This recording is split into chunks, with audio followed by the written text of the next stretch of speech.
Delivery room में जाने से पहले किन किन बातों को आपको ध्यान में रखना चाहिए जिससे आपकी डिलीवरी बहुत इजीली हो जाएगी और नॉर्मल डिलीवरी होगी।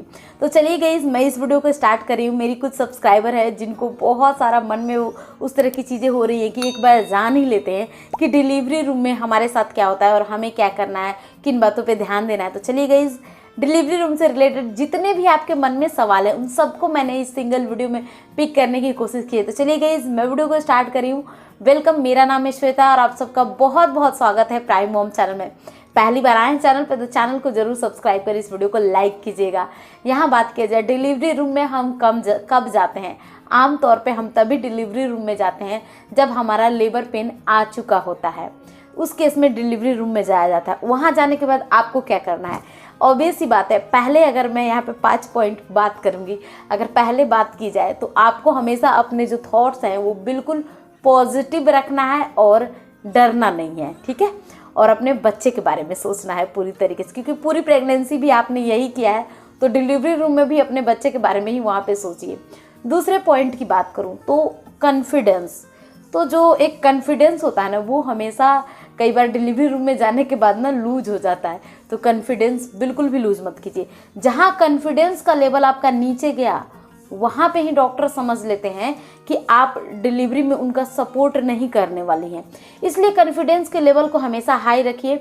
देखिए, ये जो चीज़ें होती है ना, माँ बनना या फिर ये एक गॉड की तरफ से ना, जितनी भी महिलाएं होती है उनको एक ब्लेसिंग दी जाती है कि वो एक बच्चे को इस दुनिया में ला सकती हैं।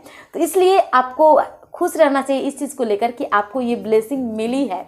तो इसलिए कॉन्फिडेंस को लूज़ मत पड़ने दीजिए और इस ब्लेसिंग का, इस चीज़ का आप अच्छे से इंतज़ार कीजिए और सब कुछ अच्छे से हो जाएगा। अगर मैं थर्ड पॉइंट की बात करूं तो मेरी कुछ सब्सक्राइबर हैं जिनको बहुत ज़्यादा शर्म आती है जब भी डिलीवरी रूम की बात होती है, वहाँ क्या होगा क्या नहीं, इस बात से लेकर काफ़ी शर्म आने लगती है। तो यहाँ मैं आपको बता दूँ कि इसमें शर्माने की कोई भी ज़रूरत नहीं है, क्योंकि जब आप डिलीवरी रूम में जाते हो ना तो वहाँ आपको फील ही नहीं होता है कि कोई आपके इन सारी जो आपके मन में डाउट है ना, उस चीज़ के बारे में कोई वहाँ सोच रहा होता है। वो जो डॉक्टर्स होते हैं, जो नर्सेज होती हैं, उनका ये डेली का काम है।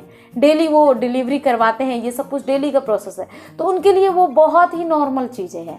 आपका नॉर्मल डिलीवरी कराना, इसमें कोई भी इस तरह की चीज़ें नहीं आएगी और आपको कोई इस तरह की चीज़ें फील भी नहीं करने देगा।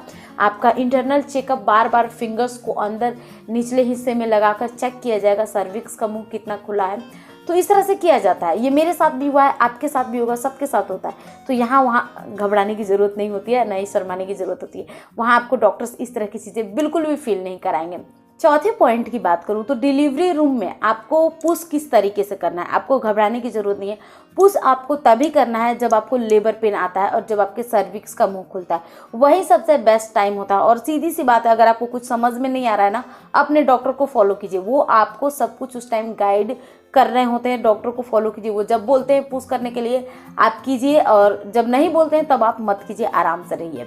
और लास्ट में फिफ्थ पॉइंट ये बताना चाहूँगी कि जब मेरी नॉर्मल डिलीवरी हो सकती है तो आपकी क्यों नहीं हो सकती है। इसलिए पूरी प्रेगनेंसी चैनल पे बहुत सारे टिप्स के वीडियोज़ हैं। उन सारे टिप्स को आप फॉलो कीजिए, बैलेंस डाइट लीजिए, एक्सरसाइज कीजिए, सब कुछ अच्छा होगा, सब कुछ हेल्दी होगा और नॉर्मल डिलीवरी आपकी भी होगी। Thanks for watching, bye bye and take care.